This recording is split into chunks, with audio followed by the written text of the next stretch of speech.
안녕하십니까, 차산입니다. 오늘은 시골 들판에서 영상을 한번 찍어 보겠습니다. 최근 이상한 변호사 우영우라는 TV 연속극이 많은 인기를 끌고 있습니다. 저도 사건의 전개 과정에 재미가 있어서 자주 보았습니다. 오늘은 그 중에 정려를 둘러싼 삼형제 간의 분쟁에 대해서 한번 이야기를 해보고 정려의 특수성에 대해서도 한번 알아보도록 하겠습니다. 정려는 일방적으로 상대방에게 재물을 주기 때문에 계약이라고 생각하기가 어렵습니다. 그렇지만 정려도 정려하는 사람과 정려받는 사람의 의사가 합치되어야 성립하는 특수한 계약입니다. 일반적으로 계약은 구두나 서면이나 효력이 같습니다만 정려의 경우에는 구두 계약의 경우에는 특별한 제한이 있습니다. 구두로 정려한 경우에는 언제든지 해제할 수 있도록 특별 규정을 두고 있습니다.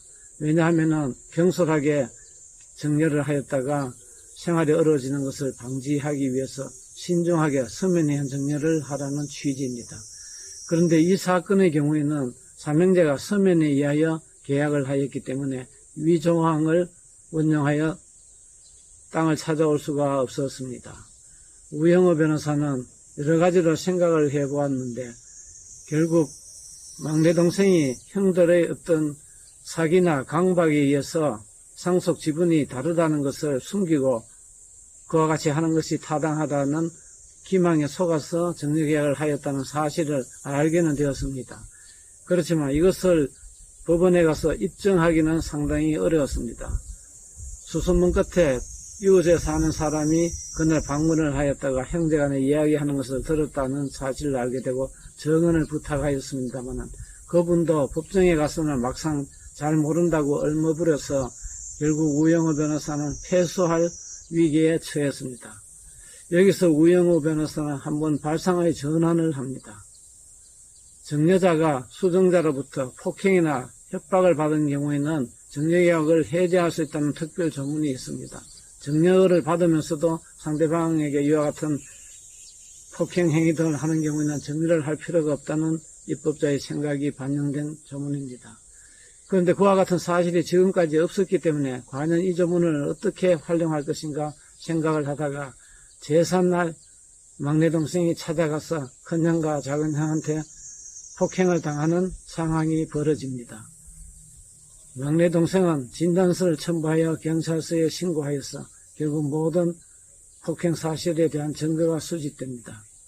이것을 민사법정에 제출하니까 상대방은 전혀 예상하지도 못한 불의의 계약 해제 주장에 더 이상 대응을 할 수가 없게 되어서 항복하게 됩니다.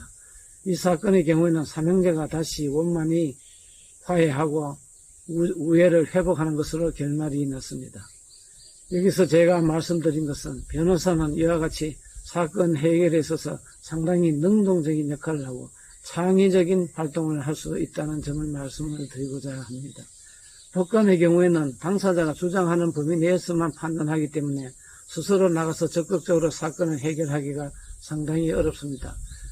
그런데 변호사의 경우에는 스스로 적극적으로 새로운 발상을 하고 새로운 주장을 할 여지가 많기 때문에 사건 해결에 변호사의 능력이 훨씬 더 돋보일 수가 있습니다. 만약에 이 사건을 당사자가 직접 소송을 했다면 이길 수가 없었을 것입니다만 우영우 변호사를 만나고 또 우영우 변호사가 발상의 전환을 하여 새로운 주장을 할 수 있게 됨으로써 피고는 패소하고 막내 동생은 땅을 찾게 된 것입니다. 여러분은 혹시 법관의 길이나 변호사의 길 중 어느 글이 더 매력적이라고 생각을 하십니까? 감사합니다.